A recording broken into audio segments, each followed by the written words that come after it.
DJ DJ అంటూ అల్లు అర్జున్ ఎక్కడ కనిపించినా ఫ్యాన్స్ కేకలు పెడుతున్నారంటే ఆ మూవీపై ఉన్న అంచనాలు, బన్నీపై ఉన్న క్రేజ్ అర్థమవుతోంది.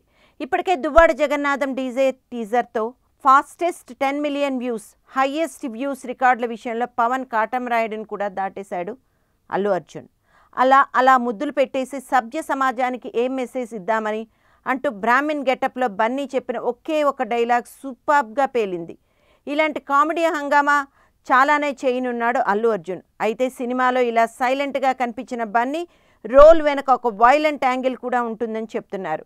అగ్రహారంలో ఉంటూనే అల్లు అర్జున్ ఒక కాంట్రాక్ట్ కిల్లర్గా వ్యవహరిస్తాడని, దీని వెనక ఒక స్ట్రాంగ్ రీజన్, పవర్ఫుల్ ఎపిసోడ్ బేస్గా ఉంటుందని తెలుస్తోంది.